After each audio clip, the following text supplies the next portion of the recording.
नमस्कार। जय जय श्री सीताराम। आज इस वीडियो में हम बात करेंगे कि पितृयज्ञ करते समय अर्थात श्राद्ध आदि कर्म करते समय किन किन विषयों का निषेध किया गया है, उसके बारे में बृहद चर्चा हम करेंगे।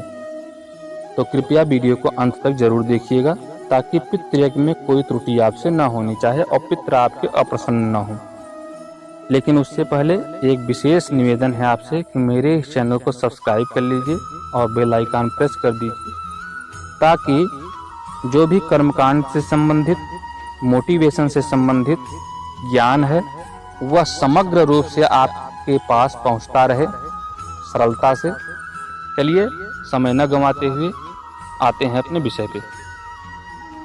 श्राद्ध में कुछ ऐसी बातें हैं जो वर्ज्य हैं अर्थात निषिद्ध हैं, उन्हें श्राद्ध के दिन नहीं करनी चाहिए। जैसे श्राद्धकर्ता के लिए निषिद्ध जो 7 बातें हैं, सबसे पहला है दंत धावन। दंत धावन अर्थात जिस दिन श्राद्ध करना है उस दिन दातुन आदि का प्रयोग ना करें या ब्रश, टूथपेस्ट वगैरह का प्रयोग न करें। तांबूल आदि न खाएं, जैसे पान, मसाला, गुटखा, कोई भी ऐसी चीज उस दिन न खाएं। तैल मर्दन अर्थात शरीर में तेल इत्यादि न लगाएं। उपवास करें, उपवास उस दिन न करें। साथ ही साथ स्त्री संभोग न करें। औषधि या दवाइयाँ न लें, क्योंकि बहुत सारी दवाइयाँ ऐसी आती हैं कि उसमें मांसाहार जैसे वस्तुओं का चयन किया जाता है उसके निर्माण में, तो इसलिए उसको त्यागना है। तथा परा अन्न भक्षण अर्थात दूसरे के द्वारा प्रस्तुत किया गया भोजन न करें या दूसरे का अन्न न खाएं। ये 7 बातें श्राद्धकर्ता के लिए वर्जित कही गई हैं, इसलिए उसका आपको ध्यान रखना है। यह महाभारत के शांति पर्व में और श्राद्ध कल्पलता में इसका वर्णन आया है। प्रमाण के रूप में एक श्लोक में प्रस्तुत कर दे रहा हूँ। दंत धावन तांबूलम तैलाभ्यांगम भोजनम रत्यौषधम परान्नम च श्राद्धकृत सप्तवर्जयेत। तो इस 7 चीजों का निषेध किया गया है। इसके साथ साथ श्राद्ध भोक्ता के लिए 8 वस्तुओं का भी निषेध किया गया है। जैसे पुनर्भोजन अर्थात दोबारा भोजन न करना, यात्रा, भार ढोना, परिश्रम, मैथुन, दान, प्रतिग्रह तथा होम। श्राद्ध के अन्न भोजन करने वालों को इन 8 बातों से बचना चाहिए। जो ब्राह्मण इत्यादि जाकर श्राद्धकर्ता के यहाँ भोजन करते हैं उनको इन 8 बातों से बचना चाहिए। इसके लिए जो प्रमाण है वह यम स्मृति श्राद्ध कल्पलता में दिया हुआ है, उसका प्रमाण इस श्लोक में प्रस्तुत कर दे रहा हूँ। पुनर्भोजन मध्वानम धारयामास मैथुनम दानम प्रतिग्रहो होमः श्राद्ध भुक कष्ट वर्जयेत। तो इन सब विषयों को हमको ध्यान रखना है। इसके अलावा श्राद्ध में लोहे के पात्र का सर्वदा निषेध कहा गया है। श्राद्ध में लोहे के पात्र का कदापि उपयोग नहीं करना चाहिए। लौह पात्र में भोजन करना भी नहीं चाहिए तथा ब्राह्मण को भोजन कराना भी नहीं चाहिए।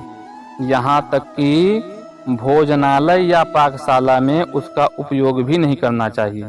केवल साग, फल आदि काटने के लिए उपयोग कर सकते हैं। जैसे चाकू वगैरह अगर लोहे के बने हैं तो उसका उपयोग कर सकते हैं, लेकिन भोजन बनाने में और भोजन पाने में इसका प्रयोग नहीं करना है, क्योंकि ऐसी मान्यता है कि लौह के दर्शन मात्र से पितर वापस चले जाते हैं। इसके संबंध में चमत्कार खंड श्राद्ध कल्पलता में जो प्रमाण है उसका श्लोक में प्रस्तुत कर रहा हूँ। न कदाचित पचेद अन्न मयः अस्था लीसु पैतृकम अयसो दर्शना देव पितरो विद्रवन्ति ही कालायसम विशेषेण निंदन्ति पितृकर्मणि फलानां चैव शाकानां छेदनार्थानि यानि तु महान सेपि सस्तानि तेषामेव हि सन्निधि। तो ये प्रमाण है कि जिसमें कहा गया है कि लौह के पात्र का न तो भोजन पकाने में, बनाने में और न तो ही पानी में प्रयोग करें। इसके अलावा श्राद्ध में किस प्रकार के कुश का निषेध किया गया है उसके बारे में भी आपको जानना चाहिए कि कोई भी कुशा आप प्रयोग नहीं कर सकते हैं। जैसे चिता में बिछाए हुए, रास्ते में पड़े हुए, पितृ तर्पण एवं ब्रह्म यज्ञ में पहले से उपयोग में लिए हुए बिछौने, गंदगी और आसनों से निकले हुए तथा पिंड के नीचे रखे हुए एवं अपवित्र कुश श्राद्ध में निषिद्ध माने जाते हैं। तो जब कुशा का चयन करें तो यत्र तत्र पड़े हुए किसी कुशा को आप उपयोग में नहीं ला सकते हैं। इसके लिए श्राद्ध संग्रह, श्राद्ध विवेक तथा श्राद्ध कल्पलता में जो प्रमाण श्लोक है उसको मैं प्रस्तुत कर दे रहा हूँ।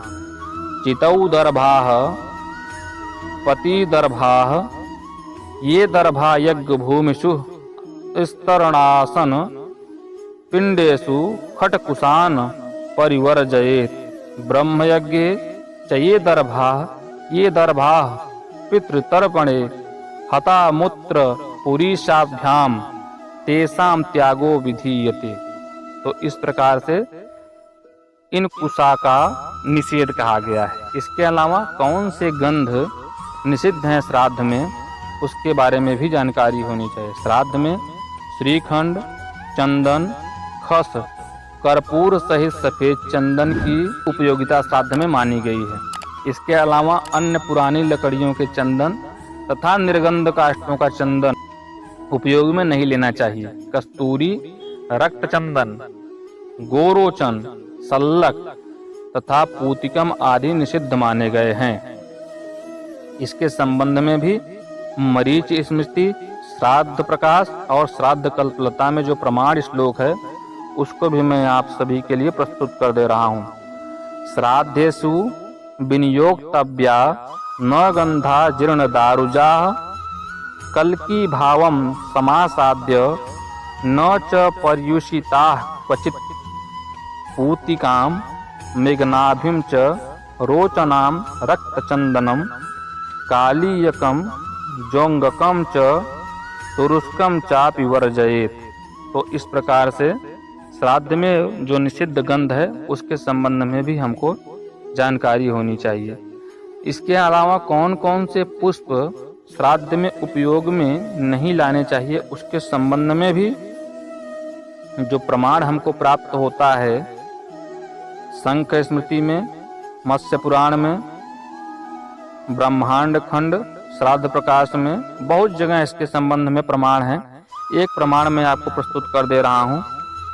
कदम्बम बिलोपत्रम च केतकी बकुलम तथा बर्बरी कृष्ण पुष्पाणि श्राद्ध कालेन दापयेत्। उग्रगंधिन्य गंधीनि चैत्यवृक्षोद्भवानि च पुष्पाणि वर्जनीयानि रक्तवर्णानि यानि च। अर्थात कदम्ब, केवड़ा, मौलश्री, बेलपत्र, करवीर, लाल तथा काले रंग के सभी फूल तथा उग्रगंध वाले गंध रहित सभी फूल ये श्राद्ध में वर्जित माने गए हैं।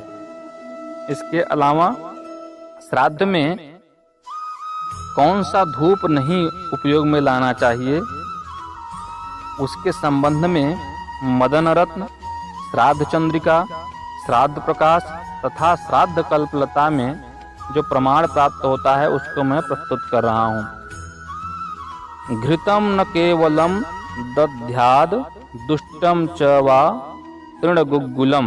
अर्थात अग्नि पर दूषित गुग्गुल अथवा बूरा, गोंद अथवा केवल घी डालना निषिद्ध है। जो श्राद्ध में धूप उपयोग करेंगे उसके संबंध में यह प्राप्त होता है। इसके अलावा कौन से ब्राह्मण श्राद्ध में आमंत्रित नहीं करने चाहिए उसके संबंध में भी जो हमको प्रमाण प्राप्त होता है वह आपके समक्ष प्रस्तुत कर रहे हैं। श्राद्ध में चोर, पतित, नास्तिक, मूर्ख, धूर्त, मांस बिक्री करने वाला, व्यापारी, नौकर, कुनखी, काले दांत वाले, गुरुद्वेषी, शूद्रापति, भृतक अध्याप जो कि पैसा लेकर पढ़ाने वाले हों, भृत का ध्यापित, काना, जुआरी, अंधा, कुश्ती सिखाने वाला, नपुंसक इत्यादि अधम ब्राह्मणों को त्याग देना चाहिए। मनुस्मृति, विष्णु पुराण, मत्स्य पुराण, वायु पुराण तथा कूर्म पुराण में इन सब के बारे में बृहद वर्णन दिया गया है। इसके अलावा श्राद्ध में कौन से अन्न का निषेध किया गया है उसके बारे में भी हमको जानना चाहिए।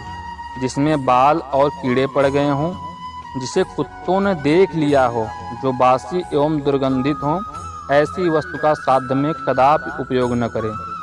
बैगन और शराब का भी त्याग करें।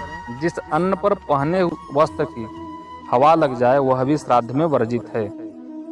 इसका प्रमाण है मार्कंडेय पुराण के 32, 25, 26 में केश कीटा वपन्नम च तथा स्वभिर वेक्षितम पूति पर्युषितम चैव वार्ताक्यभिस वास तथा वर्जनीयानि वै श्राद्धे यच्च वस्त्रा नीलाहतम। इसके अलावा राजमास, मसूर, अरहर, गाजर, कुम्हड़ा, गोल लौकी, बैगन, शलजम, हींग, प्याज, लहसुन, काला नमक, काला जीरा, सिंघाड़ा, जामुन, पिपली, कुलथी, कैंथ, महुआ, अलसी, चना, ये सब वस्तुएं श्राद्ध में वर्जित की गई हैं। पद्म पुराण के सृष्टिखंड में भी इसके संबंध में प्रमाण प्राप्त होता है। सृष्टिखंड 9, 64, 66 में इसका वर्णन दिया गया है। इसके अलावा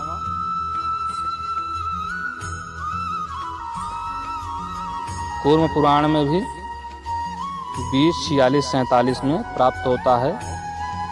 पिप्पलिम क्रमुकम चैव तथा चैव मसूरकम कुष्मांडाला बुवार्ताकान भूस्तृणम सुरसम तथा कुसुम्भ पिंडमूलम वै तंदुलीयकमेव च राजमासांस तथा क्षीरम माहिसम च विवर्जयेत्। इसके अलावा एक और प्रमाण है विष्णु पुराण 3, 16, 7, 8 में आता है राजमासान रुश्चैवम मसूराश्च विसर्जयेत् अलाबुम गृंजनम चैव पलांडुम पिंडमूलकम। तो इस प्रकार से श्राद्ध में जिन जिन अन्नों का निषेध है वह हमको प्राप्त होता है। इसके अलावा श्राद्ध में मांस इत्यादि का भी निषेध किया गया है। बृहत पाराशर में कहा गया है कि श्राद्ध में मांस देने वाला व्यक्ति मानो चंदन की लकड़ी जलाकर उसका कोयला बेचता है। वह तो वैसा मूर्ख है जैसे कोई बालक अगाध कुएं में अपनी वस्तु डालकर फिर उसे पाने की इच्छा करता है। श्रीमद् भागवत में कहा गया है कि न तो कभी मांस खाना चाहिए न श्राद्ध में देना चाहिए। सात्विक अन्न फलों से पितरों की सर्वोत्तम तृप्ति होती है। मनु का कहना है कि मांस न खाने वालों की सारी इच्छाएं पूर्ण होती हैं। जो कुछ सोचता है, जो कुछ चाहता है, जो कुछ कहता है वह सब सत्य हो जाता है। तो इस प्रकार से श्राद्ध में क्या हमको नहीं उपयोग करना चाहिए उसके संबंध में यह वीडियो मैंने प्रस्तुत किया है। आशा है कि आप सब इससे लाभान्वित हुए होंगे और जब भी आप पितृयज्ञ करते हैं तो जो मैं विषय को प्रस्तुत किया हूँ उसको आप स्मरण रखेंगे और हमारे इस चैनल को सब्सक्राइब करके जाइए ताकि आपको ऐसी जानकारी मिलती रहे। इस पूरे वीडियो को अंत तक देखने के लिए आपका धन्यवाद। नमस्कार। जय जय श्री सीताराम।